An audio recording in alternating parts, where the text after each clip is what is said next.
my family. Dangerous opportunity, rise and fall, meet the enemy. They offering immunity, but don't live in our community. So we keep our kids' minds healthy, spit hip-hop free, squeeze juice from my family. Dangerous opportunity, rise and fall, greet the enemy. They offer immunity, but don't live in our community. So we keep our kids' minds healthy, spit hip-hop free, squeeze juice from my family. Dangerous opportunity, rise and fall, greet the enemy. They offer immunity, but don't live in our community. So we keep our kids' minds healthy, spit hip-hop free, squeeze juice from my family. Deity personality, foundation theory, awaken to the enemy, only physically free. The V got rappers being stingy, a whack copy, hopeless picture of reality. The money's not in sight, sin reason right, days dark as night, opportunity treated life. We right for the picking, jailhouse sitting, we're bitten and we're hitting, but still we rise and fit in the system. We get it, stick and move to get them, like items we selling, drinking, smoking and chilling. Who's willing to change or increase our range? This level of pain makes the world seem strange and plain. You, that funky and new, brand hip hop for you, rappers having a clue. A fool can feel the squeezing, juice mixed with reason. Self-knowledge leading is the harvest disease. Come on, dangerous opportunity, rise and fall, greet the enemy. They offer immunity, but don't live in our community. So we keep our kids' minds healthy, spit hip-hop free, squeeze juice from my family. Dangerous opportunity, rise and fall, greet the enemy. They offer immunity, but don't live in our community. So we keep our kids' minds healthy, spit hip-hop free, squeeze juice from my family. Enemy escaping, lyrical ciphers I made, rotating in play, bait, sweet kids, street science, state, slave thought, break, dangerous moves, create, nature control, fate, you overestimate dreams, quick come up schemes, for the cream and the means, to be heard or seen, your fiends for that, I risk behavior at best, streets live off stress, inject the hell to digest, protect your neck, the enemy slick, government and politics, those Roman tricks, slave money benefits for rich, post this, some hit, some miss, hands turn to fist, in the fist we learn. What's up, Fizzo? What up? What's up, people? I just had a little music going, before we even started. I haven't even said nothing. What's good, Facebook? You already know what time it is. It's Jazzy and Mento. We doing the car talk. Had a little music in the beginning. What's good, Jazzy? I'm cooling. I just got to put my hip. Oh, they coming. Hold on. They connected. Mm-hmm.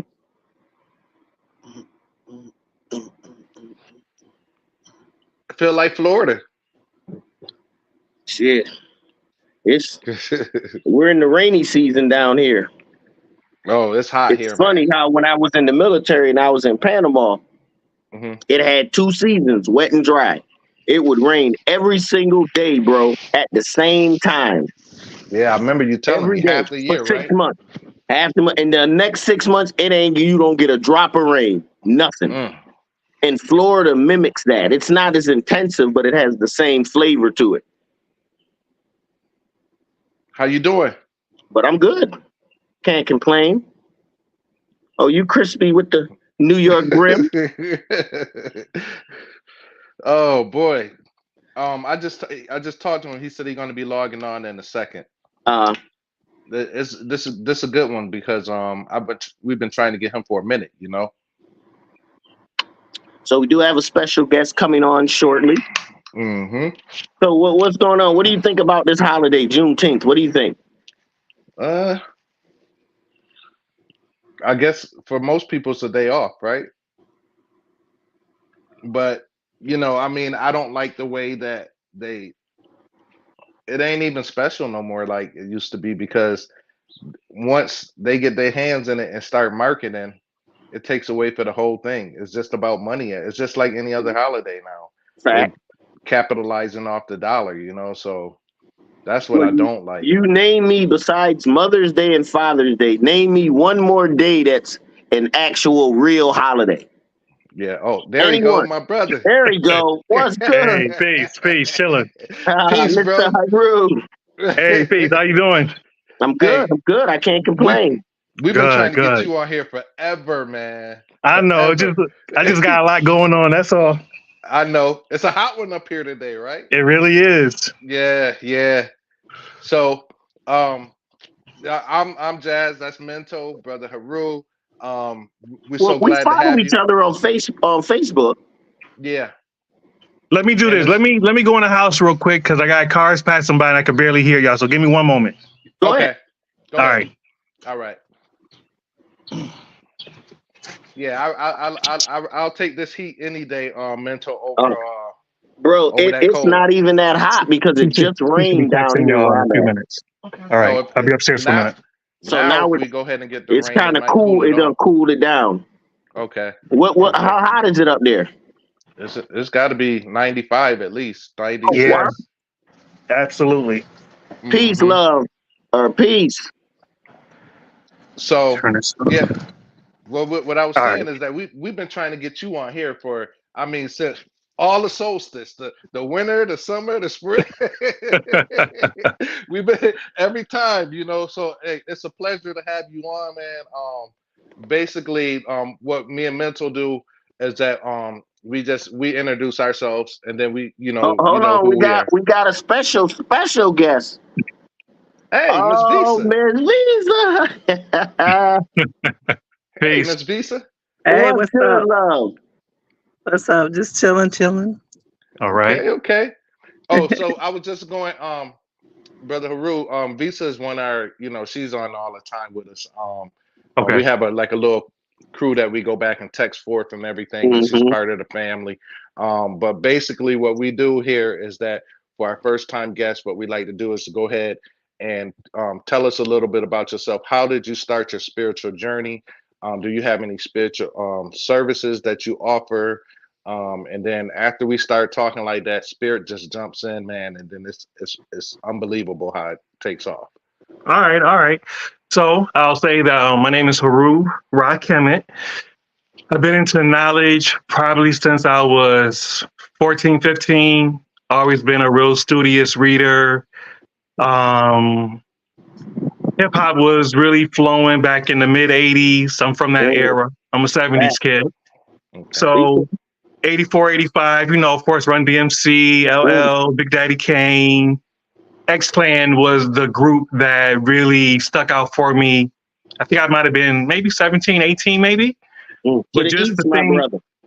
right? Just the things that, just the things that Brother Jay was talking and Professor X was talking about in their music, it was very influential. So me and about maybe 5 or 6 other brothers that I grew up with, 'cause I used to live down in Savannah Apartments. I'm not sure if anybody's familiar with that. It's downtown. They call it Martin Luther King Park. So those Yeah, apartments, yeah, yeah. the ones, Hey, the ones that be, it's so funny. We had a young lady. What's remember the lady you went to school with? She grew up in those apartments. Remember she was telling us about she was hiding in the bushes, mental. Oh yeah.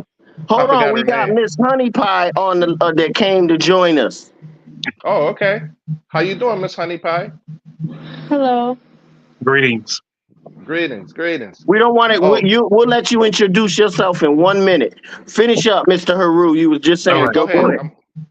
So basically, so me and about 5, 6 other guys, we used to get together on Saturdays and we would go over to Thurston because that's when you had Catawba Kingdom over Uh-huh. on Thurston, right next to the YMCA, right in that little area. So I knew Terry Shaka, but at the time I met her husband, her ex-husband at the time, Gerald Shaka. So me and my good friend, we used to go inside the bookstore every week. And initially, we always went to the religious section because I was really big into religion Uh-huh. and I wanted to know more about Christianity, Islam, etc. But Gerald, he pointed me and my good brother to the history section. So one of my first books was African at the Crossroads, and also The Black Man the Now and His Family by Dr. Ben. Oh, that's a good one. So Yes. we started getting books and we would meet up every Saturday for like maybe 5, 6 hours. And the goal was to read the book. Anything that really stood out, we would get into our debate session. So every Saturday, like from maybe like from Was it the 11. little African bookstore that was right there on Thurston? Yep. I Right there. remember. That's where I got my science from. That's where I got Yeah. my Honey emerald Pie, can you tablets and mute your all that phone a stuff little from. bit? Right. So You're we getting used to an get the echo from Miss books. Honey Pie. So we used to get the Oh, books and everything and read them. And sometimes the reading would lead to arguments and the cipher. And it was good because, we all got different points of view. And sometimes in order to crystallize your understanding, you got to get it from different vantage points. facts. Hmm. You know what I'm saying? So we Wow. went through a number of different books for about 3 years. So we would meet up every Saturday and just rock out. And during that time, me and my brother, we was really big into history. So John Henry Clark was that guy. You know what I'm saying? In terms of the material, Henry because Clark. there was no YouTube back then. Mm-mm. There was really no internet back then. You know what I'm saying? So what you had to do is go to the bookstore. We had VHS tapes. We didn't Yeah. have no DVDs. You know Mm-mm. what I'm saying? So we used to get together and politic and just build. And that's what started my introduction. And I say maybe around 88, 89. I'm starting to look into Freemasonry. So I Okay. got some books from a Muslim brother, Mustafa Al Amin. Okay. And so I'm starting to do some reading on that. And that's when they had Sister Claire Muhammad School on North Street. Mm-hmm. I'm not sure if you're familiar with that and everything. So I got some books out of that. And I think my first book that I ever bought was called In Search of the Path. It was written by a Muslim writer. And it was just a really good book. It was a foundational book. It wasn't really about Islam Okay. per se, but it was just about you getting on your own journey, your own path, and learning the things that you needed to learn. Any Dr. York books? Yeah, it has some Dr. York books. Yeah, he had One of plenty my, of them in there. yeah, absolutely. So He has some Dr. and he York has books. the book. He got the book, Mental. What book Which is book? that? He got the white and blue book that we've been going through. Oh, the Metu Netter. Oh, right. So 1, that was 2, one of 3, 4. There's like 7. I think there's 7 of them all together. But go ahead. correct. So I had so I say like around Hold on. 1988. Not to interrupt you. That's where I got my original Netu Netter run from that bookstore back in the 80s. Oh, back over on Maybe- Thurston? Yup, that's where I got my first one back then. And I read it so quick. Maybe in a week, brought it back, was like, bro, this shit is fire. What else you got? Right. And he was surprised that I had read it so quick and understood it. That's when I got volume 2. But go ahead. So I'll say like between maybe 89 to like 91, I got introduced to Meduna Tear. The 1st book that I got from Ron Nefer Amen was an Afrocentric Guide to a Spiritual Union. All right. And so it was a very small book by the author. And he had another book, The Effects of What Marijuana Can Do to You. It was like a 30-page yellow book, had a brain and some weed on the front cover of the paperback. So it was just a good introduction. It was just telling you the effects that weed can have on your physicality. And so when I got introduced to Meduna Tear, volume 1, just a phenomenal book. Just a phenomenal book. And I ended up getting volumes 2, volume 3. And then I met a sister that lived in Henrietta. She's down in Maryland right now, I believe. Her name is Alcesai Raquez. And so she came out of the DC chapter of Sarah Says Society. So now I'm getting introduced to our Sarah Says Society. Okay. Hold on for 1 second. Say that again. Go ahead, bring the tablet. All right, she here? Attach. Give me 1 second. No problem. All right. How you doing, Miss Visa? I'm doing okay. How you Attach. guys doing? She here? Good. Okay. Yeah, I'm here. I'm out and about, so I just gonna come off for a little bit. Check you guys out. Family, give me 1 minute. My children get ready to leave with their mommy. Give me ahead. 1 Okay, second. no problem. All right, thank you. Okay, Everything go ahead, good Miss with you, Miss Visa? Yes, sir. Everything's good. Just been having fun. Just having fun and doing my studies. That's all. And That's getting what's up. everything ready for next month. Mm-hmm. Yeah, it's just been a lot of time with family, going out to parties with the children and taking them to the park and doing all kind of stuff like that, you know? Doing my Enjoying family a yourself. lot. Yeah. Yeah, with family. Ain't nothing wrong with that. Nothing wrong with it. We out Oh. right now. We out right now. Side by side, we're gonna come on for a little bit and talk to everybody, see how everybody doing. Okay. Yeah, Can't somebody complain. else was on. The young lady, she was on. She was on, but she jumped Yeah. off. Yeah, Missed I her. think I think it was a connection. Maybe she'll come back on. Yeah, I think maybe Okay. her connection was messed up. Cause she was giving an echo. I just wanted her to mute it. I didn't want her to disappear, but I wasn't. I was just saying, can you mute your phone? Because it was giving an echo. Uh-huh. Maybe she'll come back on. Oh, you That's what's invited up. her, Miss Visa? No, Oh, maybe brother Haru. Maybe he Maybe brother Haru. yeah, because Mhm. I just seen it pop up and I was like, oh, okay. Yeah, but besides that, it's funny that we got a lot of the signs from the same spot. Mm-hmm. Go ahead, bro. All right. So back to what I was saying. So me and a sister, we used to just politic every day, whatever, on the phone. And she introduced me to Ryan F. Ryman and he met do Ryan Comment. He's like the Shechem of the DC chapter. So I got an opportunity to go down there to the DC area every now and then to some of the different events that Sarah Society had, and also Toronto. Mm. I go to Toronto probably every weekend for a study group on dealing with Sarah Society. So for probably a good maybe 4-5 years, did that. Still was big into my reading. That's when you had the Million Man March around 90, 95, 95. Mhm. So they even tried to have like a coalition for a period of time. But you know how things get, brothers, sisters, that they get together. We can't work it out the way we work it out because sometimes too much ego is involved at times. So it was a good attempt. But, for those that's on their path, you keep it moving. Hey, Don't You still stop. study, Can't you stop. still Don't stop. learn. Right. You still study, you still learn, you still connect with people. And so for me, I got it. I was in Sarah Society for like good, maybe about 15 years. oh Not Lord. necessarily, maybe not like an actual practitioner down in Brooklyn and also DC and then Toronto, part of their spiritual community. But I was good with readings, doing oracle readings and things of that sort. And but I felt something was missing. So I would say a little later on, I started looking into Ifa. Just because I just needed to be more grounded spiritually. And so I have a godfather that's down in Florida. He used to live here in Rochester. Some of y'all may know him as Baba Kokai Sarah. Oh yeah. I don't think I took a couple of his online. I was on a couple of his online. Shabaka and a Correct. young lady out of Okay. Syracuse and Ahmed. They down. They all about the same. They politic together a lot. Correct. Yeah. But I So didn't I'm know he in. moved though until like maybe a couple months ago. I seen it on his thing Yes. and I see that he moved to Florida.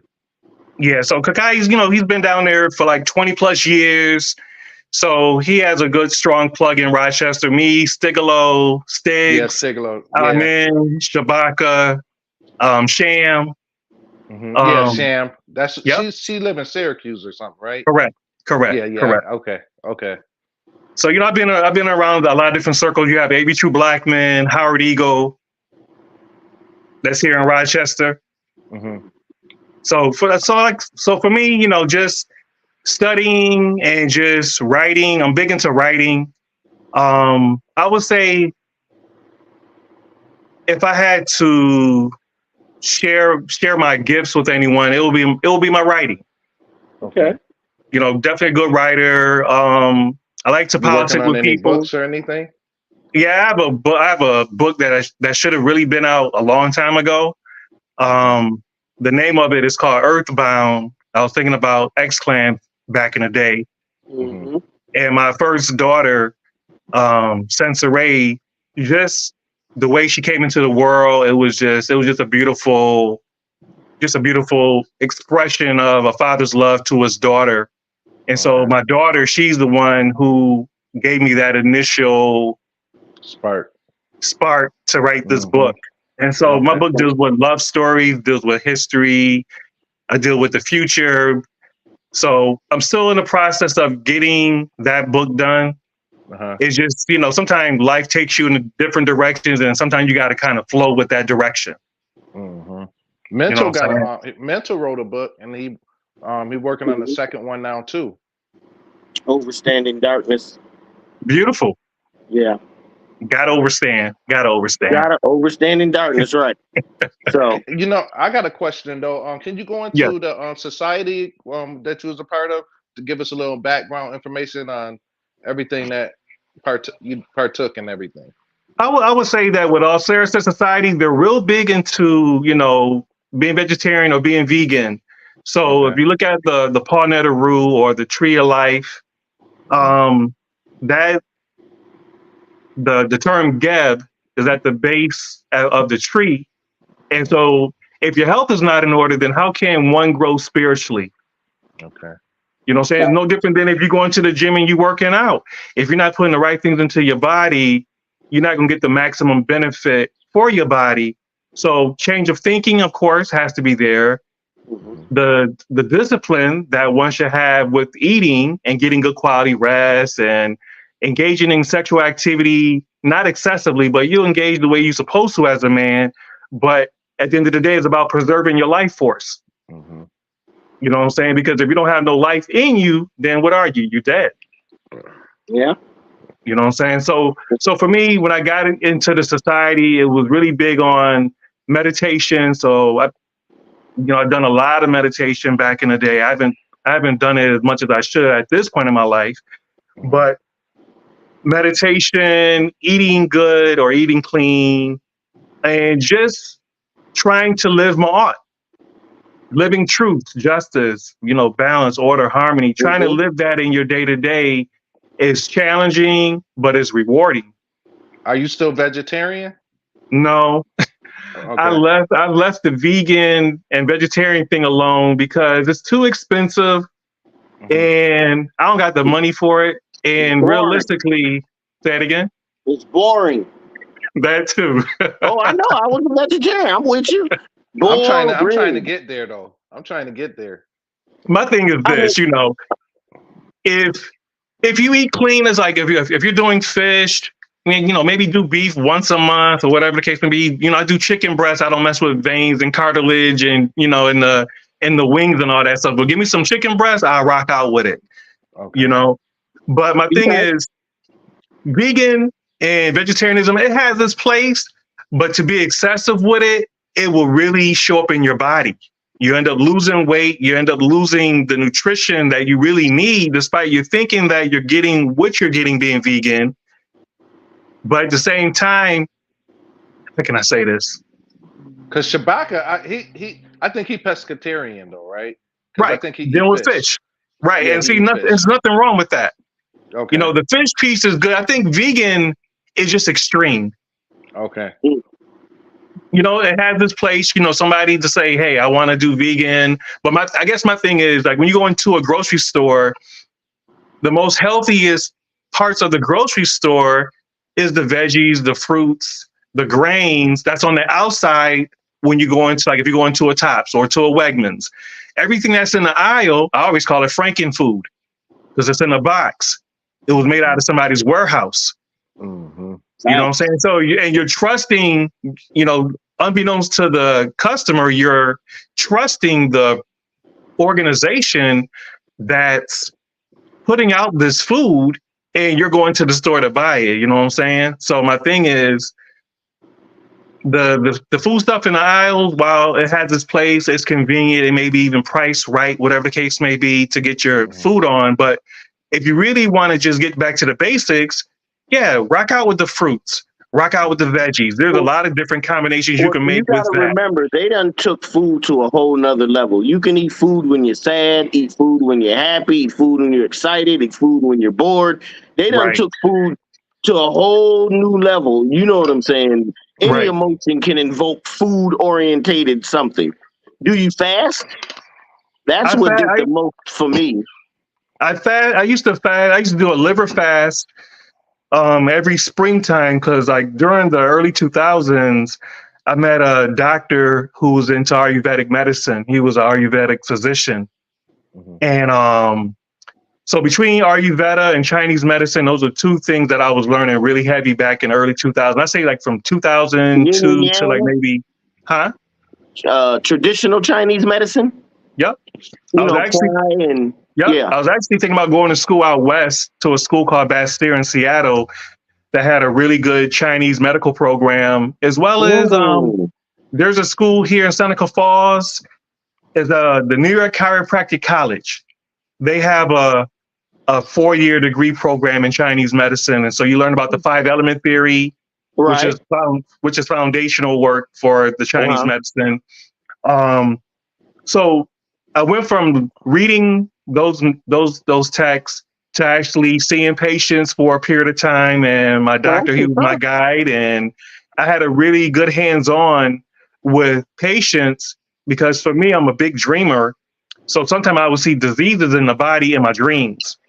Mm. And I will wake up out of my dream trying to figure out, okay, what is the, how can I say this? What is the benefit, or what can I use as a cure? So quote unquote cure for the particular ailment that exists. And so I would, wake up out of my dream, go to the books, and then confer with my doctor just to make sure that I was on the right page. He said, yo, how you learning this? I said, I'm learning through dreaming. Wow. Facts.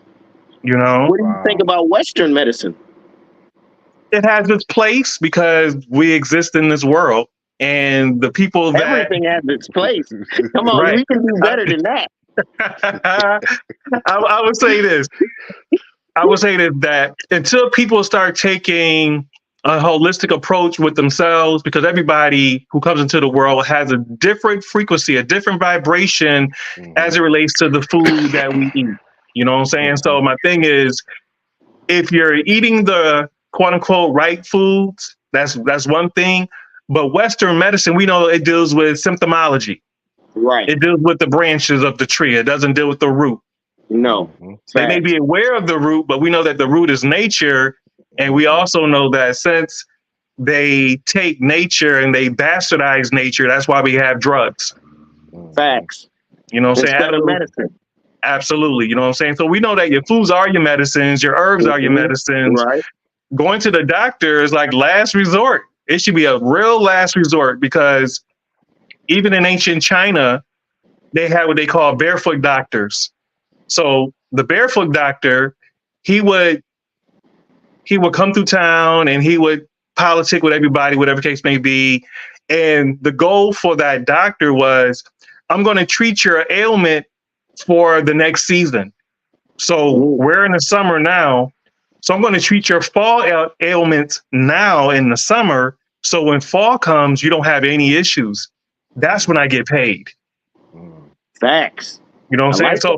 So if I did my thing with you, then in fall season, you would pay me because you saw the benefit of what I gave to you during the summertime. Okay.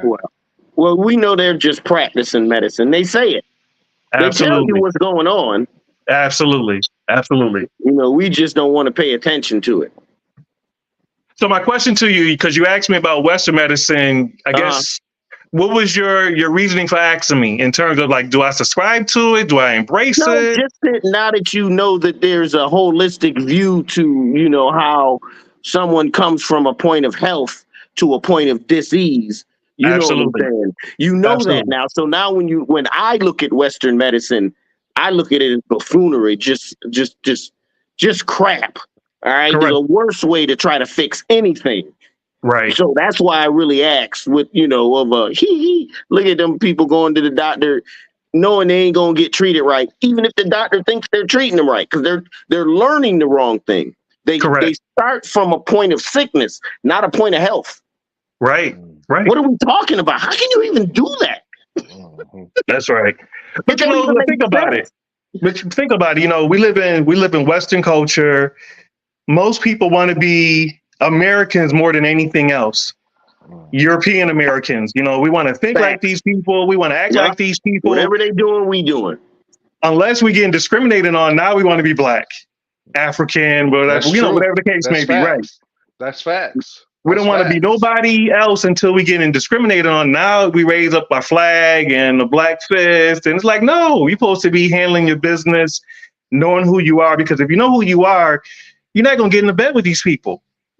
Metaphorically, physically, whatever. If you're running off what looks good, feels good, tastes good, smells good, sounds good. Absolutely. You're going to abandon your own principles, more or less your friends. Absolutely. You'll do anything for the money. And that's unfortunately, you do have some good doctors and some bad ones. I mean, Correct. just like you got good police and bad police. That's right. Hopefully, what I like to say is if I ever had to come in contact, my spirit would lead me to a good doctor, or my spirit would have a good cop pull me over, something of that nature. Correct. Because my ancestors are always looking out for me. They paved the way before I even get there. So Indeed. you know what I'm saying? That's what I know. That's right. Me and Jazzy talk about it ain't nothing to believe no more. Either you know or you don't know. No, you don't. Correct. You know what I'm saying? So we're in a whole new realm. That's but right. most of us aren't trying to transition over to the knowing realm. They're still caught in belief. Because knowing means that you're going to be responsible and you're going to be held accountable for what you do. See, when you believe, you can believe anything. Facts. You know what I'm saying? Okay. You can believe anything. But when you get into the knowledge or the knowing of yourself or things that surround you, that means that you have an investment or you partaking in an investment. So that means you have to be held accountable and be responsible for the things that you're learning and living. Because really, like you said earlier about Westerners, they practice medicine, but there's groups of people all over this planet that live medicine. Yes, that's the difference. They'll go into that forest, they'll go into that backyard, grab X, Y, and Z, and make it happen for them. Boom. That's where I'm trying to get. I'm trying to get more knowledge of, because I've been dabbling in herbs and teas and everything. Like my pantry is full of herbs, so I'm dibbling and dabbling. Yeah, so that's what I trying to not trying, making like sea moss, the elderberry syrup, the different variety of teas. At my home, my daughter, she'll go ahead and say, "Dad, I need this kind of tea. I need that kind of tea." That's right. And that's, I do want to go get some type of educational, on it too. Even though spirit is leading me, I still want to have, I want to get some of the knowledge of the book just to go ahead and enhance what I already know. That's why I was really, what you said about going to that school. I thought, man, I'm like, that sounds very interesting. That the Chinese medicine one, that right there. Remember, I told you about that, Jazzy? Yeah. Traditional China. That was another book I read way back in the day, probably 20 years ago. Man, It opened my whole eyes up to, because what it really did? It started to show there was a God. It started to show me how everything was one thing connected. You know how, because when it went from the lungs to the heart, to the spleen, to the liver, to the kidney, and it was one cycle that kept going around. And each of those represented your metal, earth, wood, metal, you know what I'm saying? And it just compared it all and showed how the whole inner body works as one. And how one organ could be either overactive or underactive. You know what I'm saying? Because you read it, and it's always going to be the next organ that goes to that. It may have the issue while another organ is showing the effect. Right, absolutely. That just blew my mind, bro. It just, because it showed the unity of everything. Let me ask you a question. Are y'all familiar with, there's a book by a Florida writer, I think he lives in Florida still possibly, Mawada Ashby. He has a book done with Kemetic yoga. And but it's really like a nutritional book on holistics and things that sounds familiar. It's a big book. Videotape Kemetic yoga. Yep, Kemetic yoga. That sounds familiar. I can't remember if that was in my archives or not. I think I had the book. It may be in my attic. What I'll do is if I do have the book, I'll take a picture, throw it on Facebook. Yeah, just so we that can kind see of thing. Yeah, absolutely. Okay. Yeah, but what about Lilo Africa? African Holistic Health. I heard of that. I do have. Yeah. Okay, I heard it. I got that. I know it's been through a couple different revisions over the past 10, 15 years. But I got one of the later ones, one of the newer ones. What about Nutricide by the same author? Wow. No. Lilo Africa? Yep. He wrote a book called Nutricide, and on the front cover, it's of a grave site That's Mhm. I think how he says it like he says so and so ate themselves to death and like Oh literally wow. Hate they're in the themselves grave. to death. Facts. Right. I mean, I right now I'm I'm in getting the caught such up thing. on Oh, books now. So see, I'm the late bloomer with books. So Okay. Mental is the one that he's been telling me this book, that book, this book. I'm catching up still.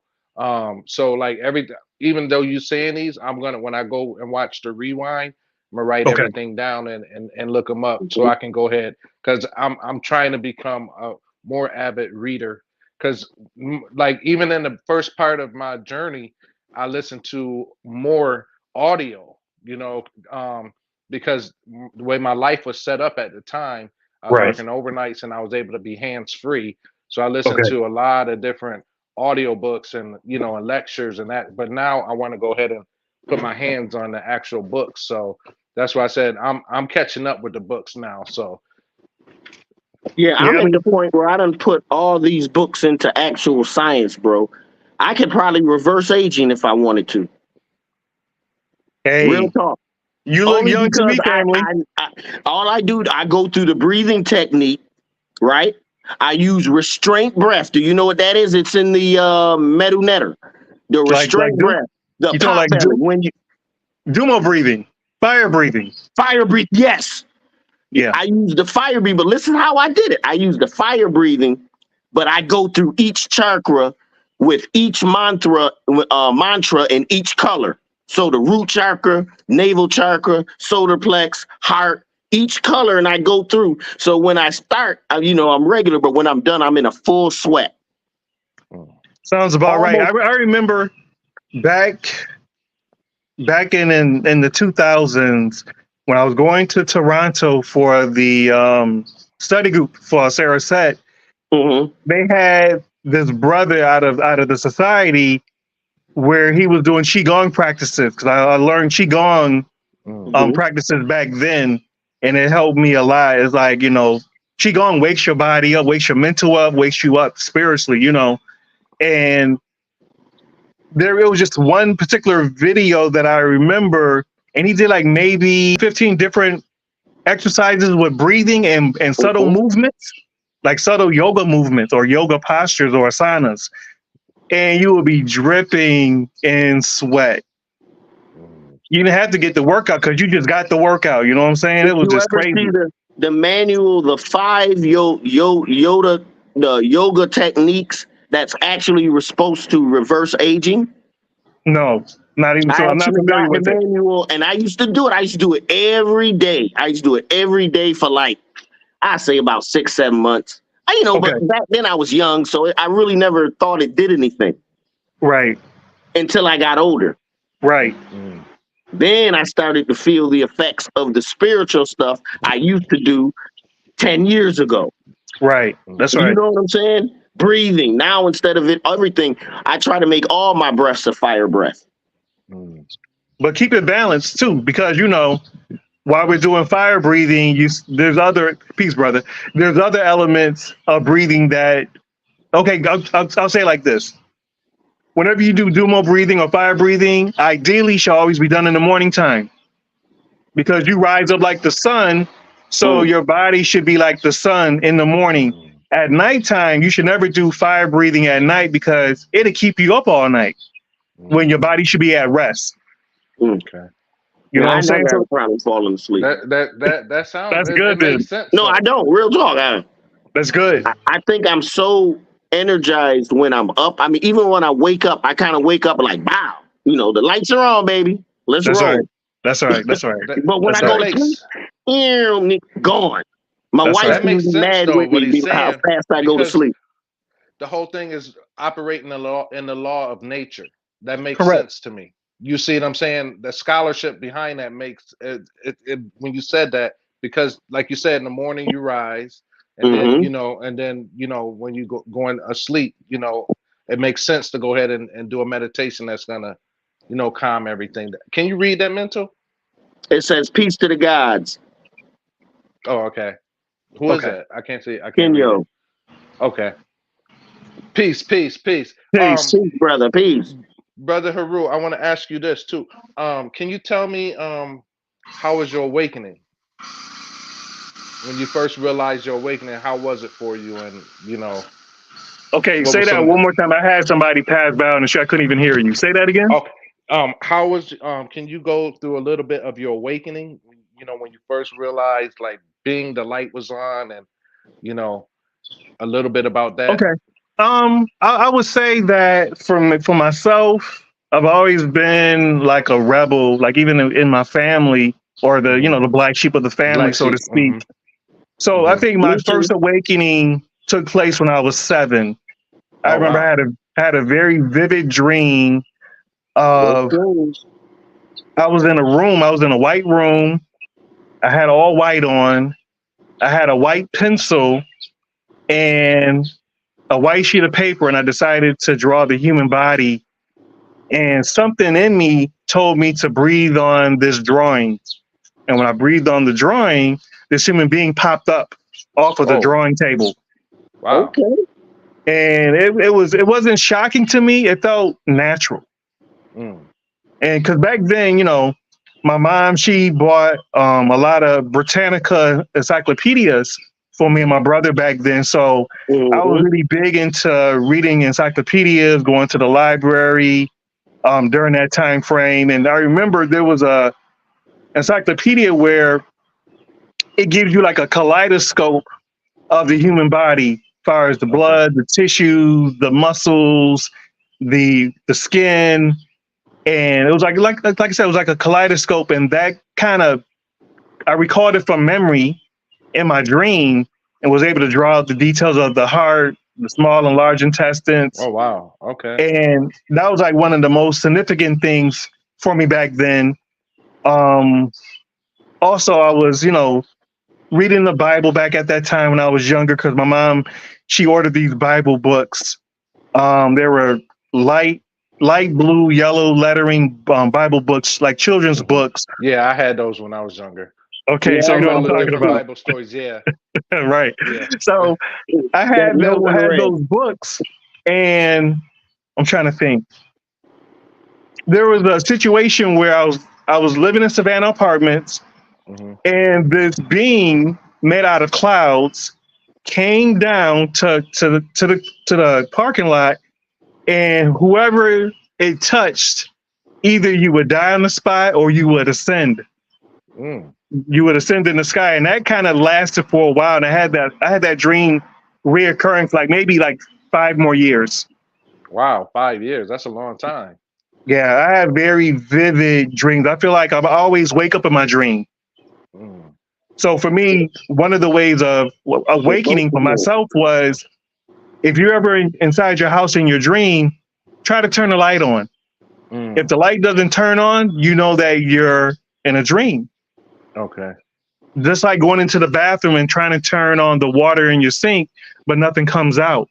Mm. So for me, I'm very active in my dreams. So I know when I'm in So a hey, dream so state. you Lucid do the dreaming, astral, yeah, lucid and astral travel. So astral you, projection. yeah. So I was doing So that really young before I knew the terminology of astral projection and lucid dreaming. I used to do that when I was younger. mm. And every now and Do then I still can do it on the weekends. Usually Saturday is my day or my me day where I can just like oversleep and just mhm. get into me. So usually Saturday is a day where I could just oversleep and wake up in my dreams and start to do some of the work that I want to do with myself spiritually. Okay, okay. But I, I I usually I'm go sorry, ahead. go No, ahead. go ahead. No, you go No, ahead. I was just going to say that usually for myself, I draw from a lot of different schools of thought. Hmm. IFA is my main school at this point in time in my present life. Hmm. But I could rock with Sarah said. I could rock with the Nuwabians. I used to study Dr. York stuff. I knew a brother that was, Uh-huh. who used to go down to Kadesh, down in Hmm. Edenton, Georgia, back in the day, and everything, Hmm. learning what he needed to learn. So for me, I could draw from any school of Any thought, source. You're right, right, right, because we are that source. It's just all right. about it's all about where you are in your life that resonates with you at that time. Hmm. Well, I think you get to a point where you start to realize you're only remembering what you Correct. forgot. Correct. I mean, ain't nothing new. Correct. So I'm really interested to see this book that you're gonna have on, man, because the stuff that you're saying is like it's kind of powerful, especially about the part where you said that the on a piece of paper that it popped up off the paper. So like a lot of times when during the awakening process, a lot of people are afraid. I've noticed that. And then like some of the things like Brother Panic and um, some of the other teachers that I listened to, they used to always say that it's only another part of you, Correct. so right, and then when you can go ahead and look at something and then you look at it for face value and you're just like, wow, that's just another part of me. And then the fear, then it dissipates, and then you can get to really see, the spirit for what it is. But a Right. lot of people get turned away. If they would have seen it jump off the paper or the clouds, like you said, coming down and touching, and and then somebody would ascend, or either, that's enough for, especially a young child at that age. That's a lot to go ahead and take in, man. I was You I was embrace. intrigued more than anything. I don't think for myself personally, I was scared. I was Uh-huh. more like I was curious Okay. because if it's occurring inside my spirit or in my dream world, so to speak, then it's Hmm. meant for me to see it. It's meant for me to experience it. So what Hmm. lessons can I learn from this Mm. dream experience? That's how I took it as a young person. So Right. I see, if never you'd had have been wrapped up in too much religion, you probably would have been too scared to even go into it. true, but I would say this with my mother. She wasn't really big on us going to church Uh-huh. when I was a teenager. Even when I was younger, more of my family was big into church. Back, I'll say between the ages of maybe 9 and 12. Hmm. Oh, okay. Me and my brother Michael, we would never force to go to church on Sundays. If we got up and we wanted to go, we could go. If we wanted to stay home and chill out and get ready for school on Monday, that's what we did. Mm. Oh, So my nice. mom, so I thank my mom, God bless her soul. I thank her for not pushing the church agenda. But You if she blessed did, because I had to go. There was I no had to ifs, go ands, to. and buts. Hey, I mean, even as almost an adult, my dad was like, he ain't play, man. It was just like, you living under my roof, you going, unless you had to right, work, right. That's right. That's So right. but my dad is a pastor, so that's the thing. So and now that I look back, I am thankful, you know, for the structure that because now I look back and I'm like, wow, you know, rather that's his knowing or his belief, he truly embraced it, and Correct. he. So I can't be mad, you know what I'm saying? Correct. But now, and then the whole thing is now, like, as I got older and then I branched away from everything. Now he looks at it and he doesn't judge me for the decisions that and that's why I said I can respect that. Some people, like, like how you did. It was a young lady that we had on our thing. Her mom, Bibby, Miss Bibby, remember, Mental, when she was saying that how her mom allowed her to go ahead and she did all the religions. I mean, she didn't Right. force her to do one. She went to Jehovah Witness. She studied the lost books. She went through everything. You Allowed her know, to Okay. do her own, make up her own mind. yeah, and that's you don't get that too often either. So like when you hear your story, how your mom did that, that's amazing. You know what I'm saying? Because most kids I knew that went to my church, we had to be Right. there. We When had I to be there. started look, when I started learning and reading all my books, my mom told me, bro, you gonna go crazy reading all them. You need to slow down there, bro. You're Right. doing too much. But So it's funny. It's funny like that because I remember, I used to, do my studies and everything, and my mom says, are you concerned about, going to hell? I said, hell doesn't exist. Uh oh. I Uh said, oh. I said, Mom, I know we're going to disagree because, you come up, in the Christianity and you got the concept of good and evil, heaven and hell. But I can mhm, tell you that heaven is what you make, mhm, who you make it with, but the mhm, planet itself is heaven. We have to look at this planet for what it really is. We know what we've seen in the world. We know what's been programmed and pushed the agendas in the world. But I told my mom, I said, I'm not scared of hell. I said, I feel like the conditions that we go through as a people, that's hell. Facts. I said, you lived through the 60s movement. I wasn't born yet. I was born 1970. I came into the world a few years after. But my point is, the stuff that I saw on PBS during, February, during the Black History Month stuff back then, and you seeing black men and women and kids getting attacked by police dogs and water hoses from those fire departments all across this country. I said, that's hell. That's how I looked at it. I said, I can't imagine being in a hellish condition, being under the ground and having some red guy with a pitchfork. I said, that's not moving me. Being hung. Right. I said, that's right. Being hung, that's hell. Come on. I said, but someone under the ground and going to bathe you in a big pot. I said, I don't believe in that. Question, well, wait a minute. You said there's going to be fire, right?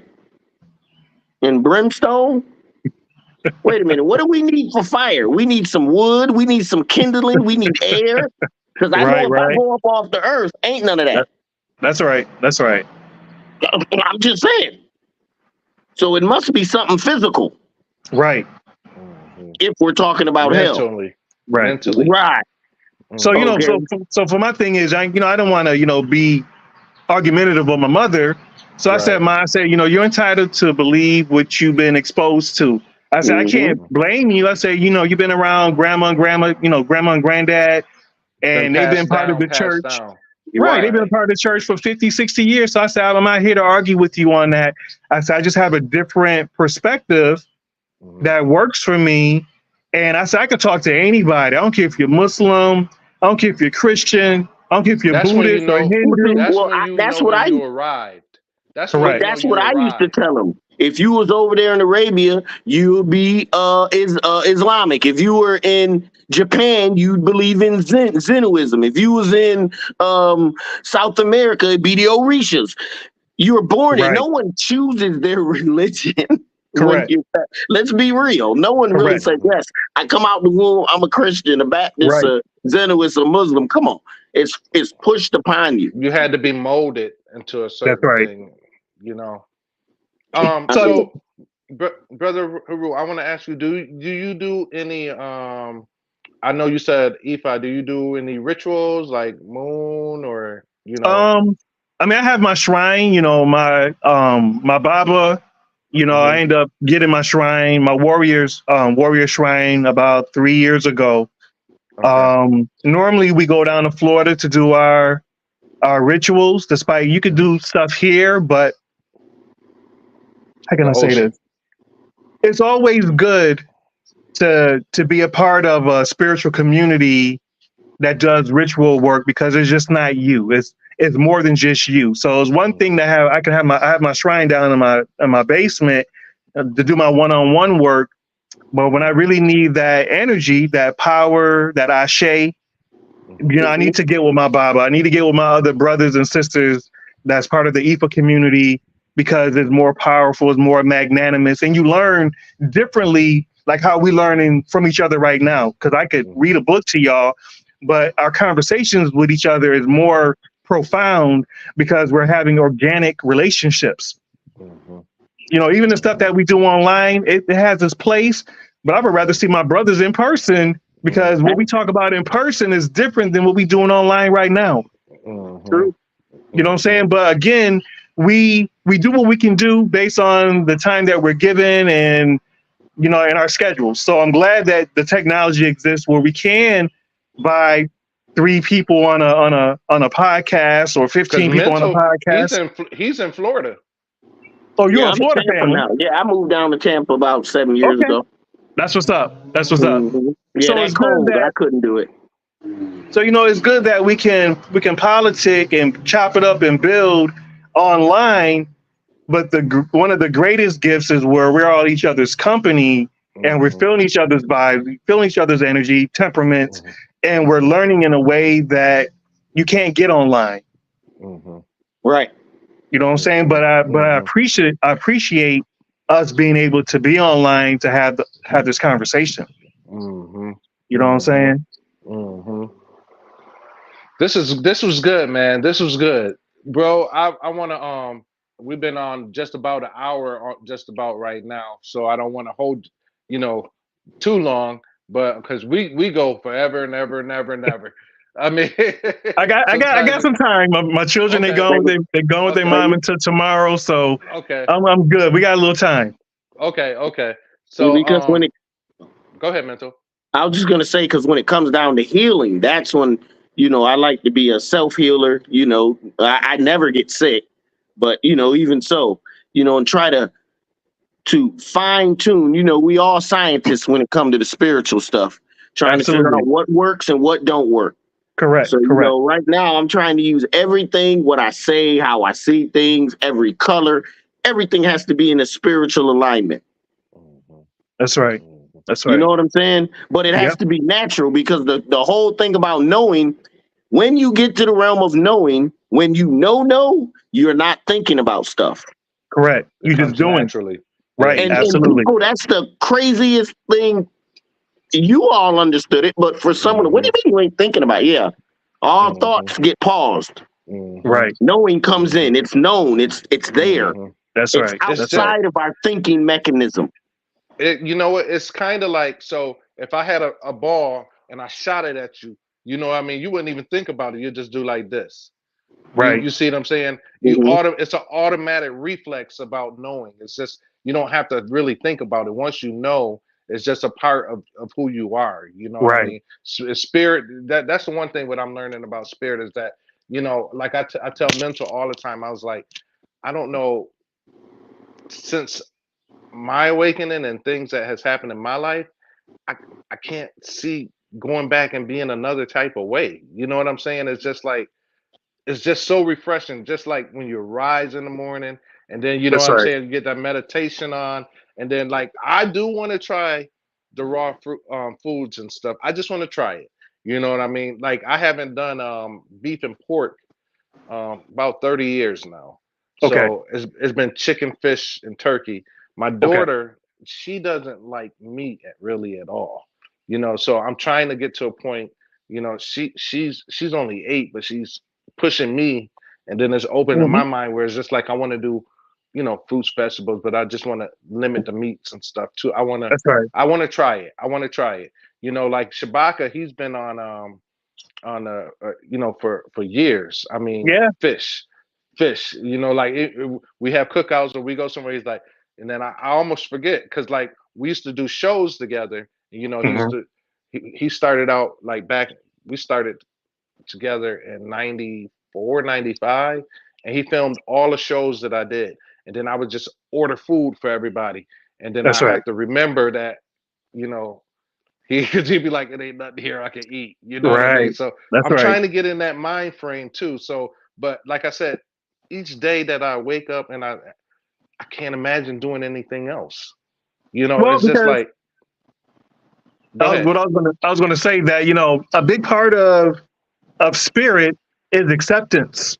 Mm, When you accept who you are, what you about, your flaws, your successes, your liabilities, the things that things that make you question stuff. When you come to that level of acceptance without fear, without worrying about what's going to happen, what's not going to happen, you're going to be good. that's the part, You're not you're worrying. right. The worrying will kill you. It will Right. stress you out to the point where you don't have no balance, no stability within yourself. So for me, I can say that all the stuff that I've learned, stuff that I've went through, good and bad. Sometimes I went through stuff intentionally bad just to see the result of it. Mm-hmm. I don't forsake it because it's making me who I am, or who am I becoming. I'm Mm-hmm. always in a state of becoming. I'm always transforming. I'm always evolving. Elevating. Right. Right. Absolutely. You know what I'm saying? Either So, Mm-hmm. getting better or getting worse. correct. Mm-hmm. Sometimes you Mm-hmm. do a little bad. Sometimes you do a little good. Sometimes you do a little bit of both. Mm-hmm. But it's about how you present yourself when you're coming in contact with people, situations, et cetera, et cetera. Mm-hmm. But you're not going to beat me in the head because maybe I pissed you off 5 years ago and you still hold on to that. You better let that go.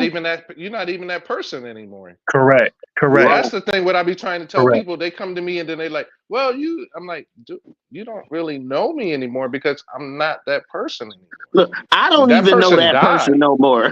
Right. Okay, I don't even know him no Right. more.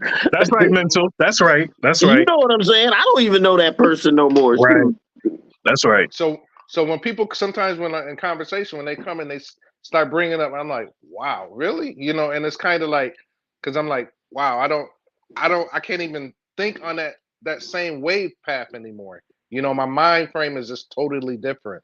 That's right.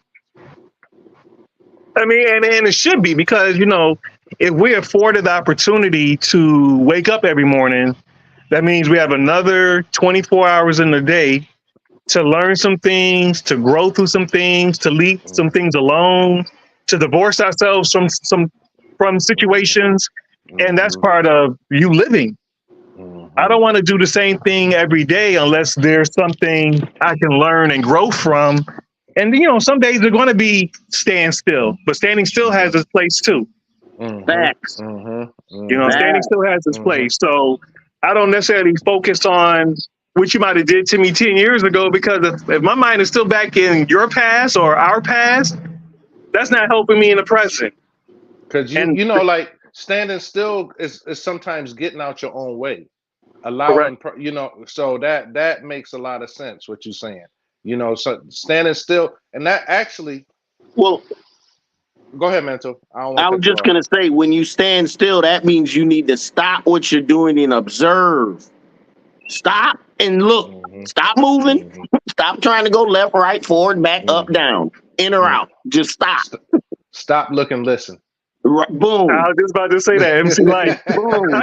Stop, look, and listen. Yes. Because what I was saying, we were talking about the whole disease thing. Your body tries to communicate to you when you're sick and what you have to do. The problem is we don't know the language. I mean, we could easily, our grandmothers, they knew the language of the body, so they knew to go out there, grab that weed, get this twig off this tree. Right. I'm gonna add this little ingredient, some ginger or whatever, and make it into a tea. 2 hours later, you feeling great. Not 24, not 3 days later, not sick all night. Nope, a few hours later, because they knew the language of the body. I'm gonna give an example. When I was really big into Ayurvedic and Chinese medicine, I remember I got sick one winter because I used to jog in the wintertime because my body temperature was I was a lot hotter during the winter season. So I would run, try to get a mile or two in, got these heavy ass boots on and trying to run through the snow, working it out. But in the process of doing that, I ended up getting sick. So I had a temperature like of 103. And I was on the phone with my doctor friend. So I went to go see him, and I got this finger right here, and he did some bloodletting. So he pierced my skin in the corner. Let me go trying to look at the camera. He pierced it like on one side, 3 drops came out, took my my temperature away, and I was right back down to 98.6. Wow. And by the time I left his office, you wouldn't even know I was sick. I believe it. Well, I know it. So learning the mechanics of the body, learning the dynamics of the body, and understanding how you can take that heat out of your blood in very simple ways once you know how to do it. But, once he showed me, I said, okay, this works. And I haven't done it since, but I haven't also got sick either during the wintertime either, because I'm really big about getting my rest. I don't really want to hang out with nobody during the wintertime. I want to just be like a bear and go to sleep. Don't even bother me. Don't do nothing. I'm good. I'm hibernating. Right, because my thing is during the summertime we should be active. So what you should ideally ingest, of course, lots of water, fruit, watermelons, whatever.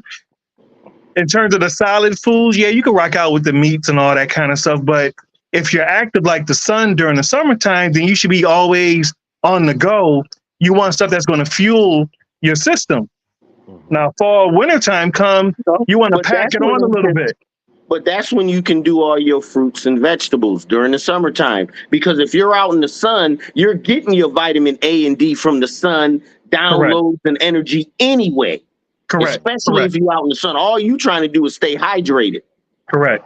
You know what I'm saying? You just want, and what's the best water was that H3, H2, H3MO. H3O. Yes, I love it when he said that. That's the best water. And if you think about, he was talking about the process of that water coming from the sun through photosynthesis up throughout the ground of the root to make that fruit water. Right.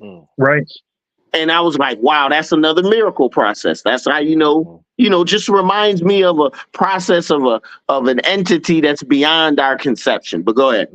Correct. So for me, during that time frame, during the wintertime, don't want to really get out much. I want to just really stay grounded. So meditation, oversleeping. Sometimes you can oversleep and hallucinate and oversleeping. Yeah. Just like if you lack the sleep, you can hallucinate. You can hallucinate if you oversleep. But there's work you can still do. You can still remote viewing, astral projection. You could do all those things when you undersleep. If you're disciplined and you're focused and you got intentions on trying to do some work, some inner work. So shadow work. Exactly. Do you dream more? Your dreams more vivid in the winter or in the summer? I think for me it depends on what's going on out here. Okay. So if there's a lot of quote unquote stressors that's going on in my awakened life, work, home, children, bills, all those things could have an effect on my dream state at times. Sometimes I'll get my answers in my dreams on how to combat what's out here through my dreams. But that's the intention that I have when I go to sleep. If I'm going to sleep with a problem in my mind, I'm going to work it out in my dream. So when I wake up, for the first maybe 2 minutes when I first wake up, I don't move at all. I keep still so I can recall or recapitulate what I dreamed, have a little pad next to me, write something down, and then I can kind of, flush it out throughout the day, depending if it really impressed upon my spirit in my dream state. I don't get that all the time. I want to get to the point where I like how you said that you awake in your dream. That part right there, that speaks volumes right there. When you, like you said, you could turn on the faucet, nothing comes out, or you turn on the light, your conscience like, hey, okay, I'm here now. You know what I'm saying? Like, okay, I know this is my dream state, and then, walk through and accept life for what it is during that. I want to be there. Well, you can wake up during your dream when you realize the only difference is most of us when we're like sleep, and we can't wake up is because we're not, the focus and the consciousness ain't there. If you know you ain't lived in a house in 15 years and you're walking through that house, you see what I'm saying? Certain things should trigger you, be like, oh shit. Oh, I'm dreaming. You know what I'm saying? Right. But sometimes it's not as easy. My bad. I didn't mean to cut you off, Mr. Haru. No, you're good. You're good, family. What I was going to say is that even in the dream state, for myself, if I want to know if I'm in a dream, I will run off my porch. And if I float when I'm running off, then I know that I'm in my dream state. So I'll do things intentionally with the mindset that, hey, if I jump off of this, let me see if I can show it to you. Can I reverse this camera? Let me see. Hold on. Yeah. Nope, I took it off. Can you reverse? Can you reverse your camera on the podcast or no? I don't think so. That's not one of the options. Yeah. All right. So let me see. So these little steps right here.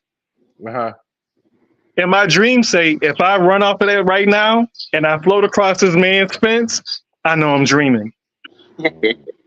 So I go with so for me, I go in with the intention that when I go to bed at night, what am I going to focus on in my dream state? Because I'm trying to actually get there as soon as possible. Okay. So usually it only takes me like 5 minutes to fall under. Okay. Once I'm under and I look at some of the familiarity, then that's good. But again, it just depends on what is my purpose of why I'm sleeping the way I'm sleeping, or what I'm trying to learn in this dream.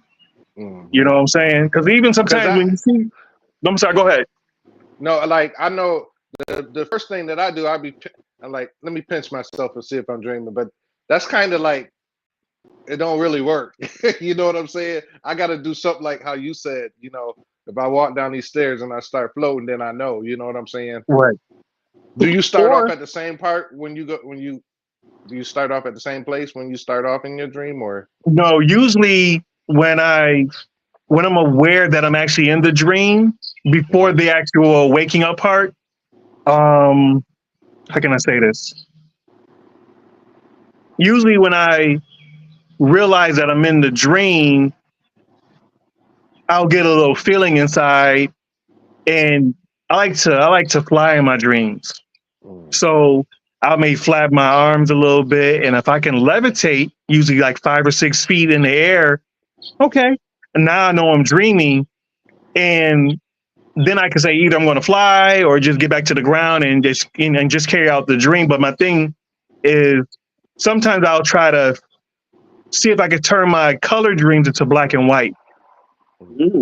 So back in the 80s, when I had a lot of CDs and VHS on Malcolm X.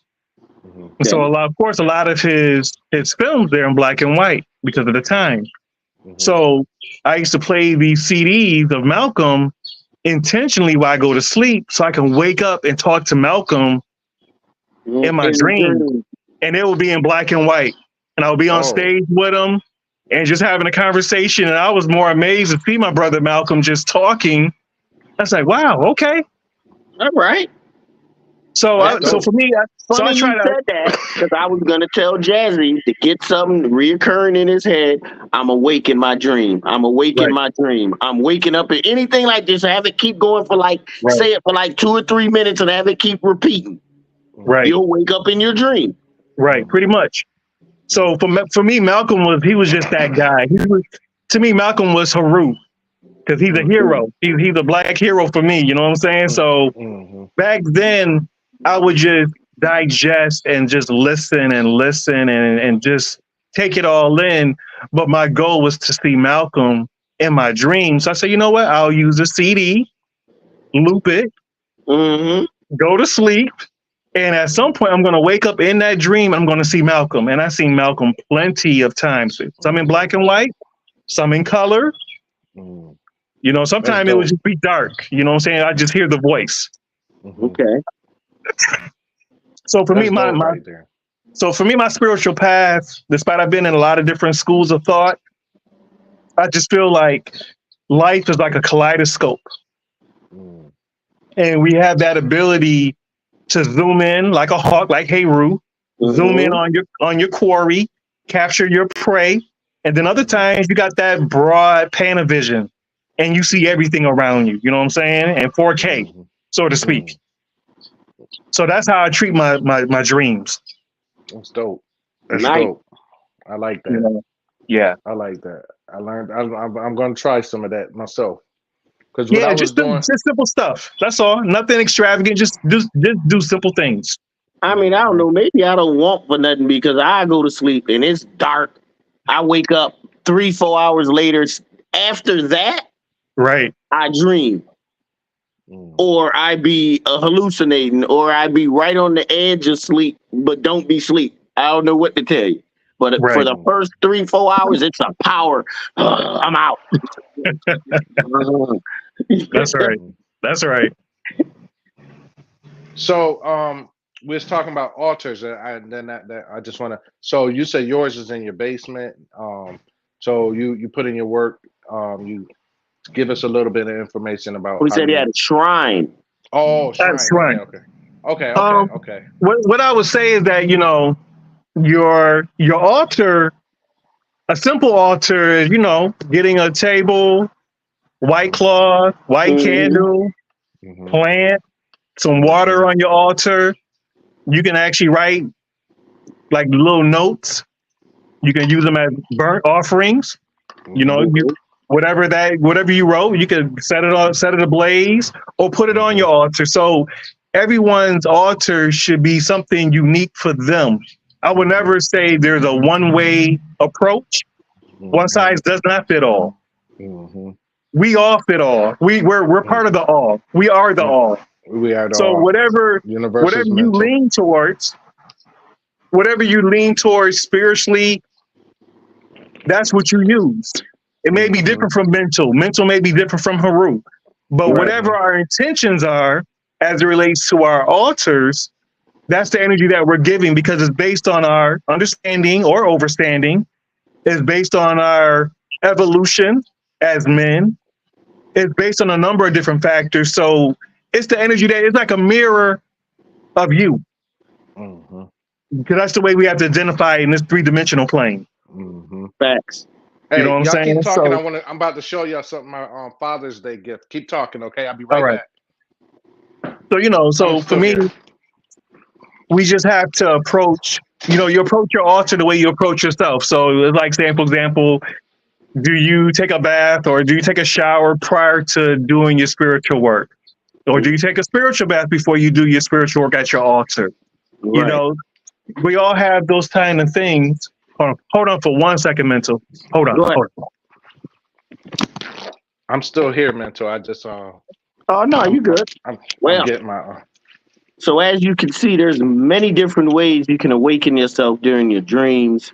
You can use your dreams at night to focus on what you need to learn. Like Brother Hiru was saying, when he had a bad day, he wants to learn something. Put your dream on it so you can wake up in it and do it. We all have this power within us. It's just activating it. All right. That pineal gland activating. Absolutely. That's all it is. And when you do things like that, what you were doing at a young age is basically exercising your pineal gland. So it stayed with you and matured as you matured. Most pineal glands go through entropy. So I want to show y'all not being used. Go ahead, Jazzy. That's right. I want to show y'all what my daughter got me for Father's Day. This is one of them. That's nice. And the top come off. Okay. And she got me little tablets that's written on tablets. Right. So and then she got a sage stick that she put in there. Beautiful. And absolutely. Your bowl that you do your offering. Yep. So that's one of them. And then actually the little poles, that's what I guess how they used to carry the Ark of the Covenant. It's got some sayings on there too. That's right. So that's one. Then my favorite one is this one.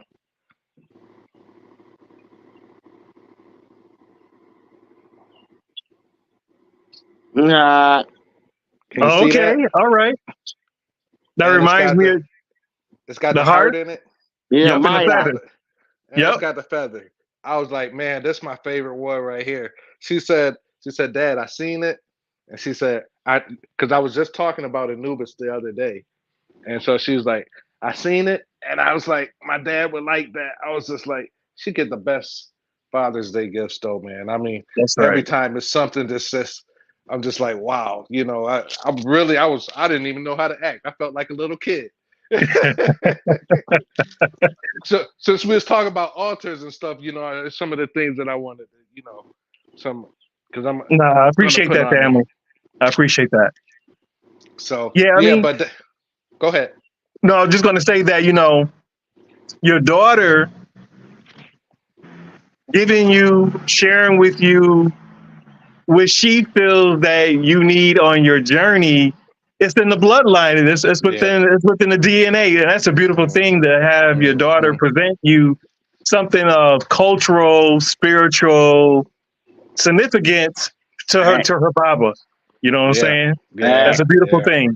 Beautiful. Yeah, I mean, I think that was part of my biggest awakening when I found out that she was coming. You know what I'm saying? Then that's when everything just because I don't even really remember. Like I almost wanted to faint because I'm old. You know what so I'm about to be 55. I got an 8-year-old. So I was just like, but throughout all of that, I mean, I tell you, like even like the last Father's Day, she got me this. Can you see that? Yeah, I can see it a little bit. Oh, the eye in her. Oh, okay. The eye in her. So Yep. yeah, so I mean, it's just like she's so connected. I mean, it's just like spiritually, it's just like I tell Mental all the time. I'm just like, yo, man, she been here before. You know what I'm saying? Because she's given me the tools that I need to go ahead and keep me going and being That's strong. right. So I'm just like, it just blows your mind. I don't want any more children, but I'm just saying I'm thankful. That's right. That's right. Because I'll tell you this. When I was really big into Kemet and studying under Sarah said, and I was really big into meditation, I would do like 2-3 hour meditations on Saturdays and just rocking out. I remember I meditated and I was back in Kemet. I don't know what particular time frame it was, but I ended up meeting Tahuti. I saw this man change into an ibis bird, and it led me into one of the temples in Kemet, and I was told to go into this room. And so when I went into the room, I ended up seeing the skeletal remains of myself. Wow. And it scared the hell out of me. I didn't know what to think. Wow.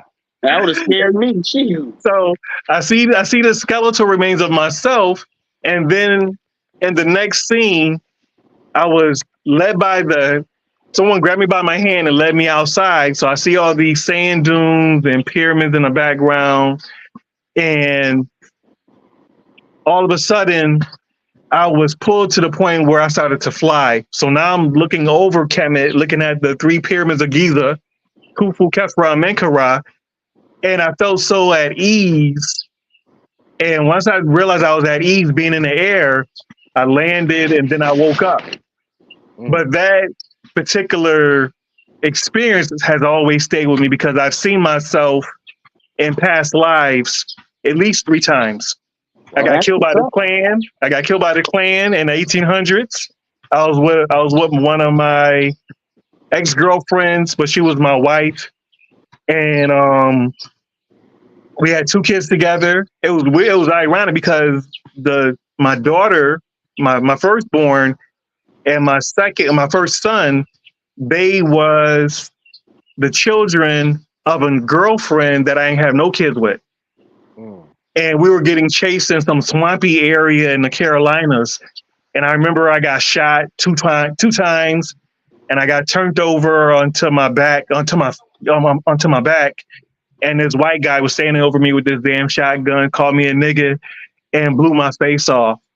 And I woke up in pain. Wow. It was crazy. And I had that dream like maybe 3 times, but I was saying, hey, it must be some experience that I had to experience in life, a past life. And I'm glad I'm glad I was fortunate enough to experience a past life. I was aware enough to know that it was a past life for me. Wow, that's what's up, man. That's what's up. So for me, it's all about learning. You really got to get your book going. You really got to get your book. It's like right now I'm working on it, but it should have been out. But I always say to myself that when it needs to be out, it'll be out. But I do want to write it. In time. I do want to write it before I transition because I'll be 54 next month. Okay. All right. You know what I'm saying? So I want to get this book out, and I don't know if I'm going to do an ebook, and I need to find an illustrator just for the front cover. Quite honestly, I don't necessarily want illustrations in the book per se. But just I want Earthbound to be captured because my vision is of a Black woman in the backdrop of the cosmos giving birth to the Earth. That's dope. Because we all have to be here. I don't know where we were at last time frame, but I know we have to be on Earth for right now. So I want to give a representation that the Black woman, she is Earth, and the beauty and elegance and the strength comes out of her, and you see that being reflected in the child and Yeah. all of us as children. You know what I'm saying? You got the sun. The sun is a powerful tool. The earth is a powerful tool. All the things that we consider, in the celestial body is beautiful. They're macrocosms of the microcosm in us. Facts. As above, so below. Absolutely. From within, Hey from man, without. well, we've been it's going on an hour and a half. I thought Hour these and a were half. gonna be short car talk, but when the conversation's so juicy. Hey, this was awesome, bro. You know what? I really like the way that you brought scholarship with everything too. You gave Facts. us the books to go ahead and where everybody can go do their research for themselves. Mhm. You told the author and you told the name of the book, even describe what some of them look like. So I mean, there's really no reason why nobody that's viewing, that can't go ahead and find, some type of path that they want to, because you went through so many different ways too. I mean, you Mhm. jump from from EFI all the way to when you was doing you even touched on what is it, the masonry. You touched on so much, man. It's just like this was actually truly amazing. I really am thankful that you came on here, my brother, and spoke spirit and spoke truth, and it gives I I see. mean, Ashe, yeah, Ashe. it gives I see. a lot for people to. I got to go rewatch and digest because you brought a lot of truth here, man. I mean, Yeah. and it was good to because a lot of times when we bring people on, it's me and Mental talking most of the time. It Right. was good to go ahead and just, I told you, didn't I tell you? I said you was like, Yeah. this is my first time. Is I don't, I said, trust me, it's gonna go so smooth that you won't even Absolutely. recognize it. I mean, it just that's the way it is. It's just like when we ask, your gifts and how did you start your path, and then it's just like spirit just say, boom, I'm here, and then it's just like and then that's like when two and three come together, anyways, I am Yeah. here also. So that's the whole Right. thing, and Absolutely. it's just like so. I really appreciate it, bro, and I just want to say thank you. Yeah. Mental, anything you want to say? No, just thank Mr. Haru coming in, giving us more spiritual insight. Um, you know, another demonstration of being in the world and not of it. Absolutely. You know what I'm And saying? before we So, go, I do want to thank you, Jazz. I want to thank you for your patience because a number of individuals that I do know personally, they've been wanting me to speak for a while. And I just been, I've been going through a serious family dynamic some time ago. And for me, if I share anything online or in person, I want to be in a good place. So I'm glad that you was consistent enough to reach out to me again and say, hey, you want to try this again? Yeah. You know what I'm saying? And Yeah. Mental, is a pleasure meeting you, family. And I would definitely look forward to being on the podcast again in the future. You Okay. set a time and date, and I'll be happy to rock with y'all and build with y'all for an hour, hour and a half. Easy. Okay. hey, Okay. well, we also do a Sundays at What two. time? 2? 2. Two. Okay. We All normally right. I was Right now reading we're out of the going book over. of, book of Enoch, the I've heard of book that of book. I knowledge, never read it though. the book of knowledge, the Enoch's keys. Who's it by? It's by J.J. Hardick. If you Harrick. get if you get an opportunity, would you post it or send it to me? Send like the photograph of the book Yeah, in Messenger. I got you. And what I'll do also as well, the books that I shared with y'all and authors, I'll have that up in about an hour. All Okay. right. Okay. That's what's up. All Bro, right. hey, for everybody that's watching, please like, share, please share it because this was very powerful. And I really like that one last point about how you started out at 7 and 6 and 7 years old and you already knew that you was on a different path. That's the part, Yeah. Right. you know what I'm saying? And And that's the accepted it. part where, Yeah. Acceptance is the key.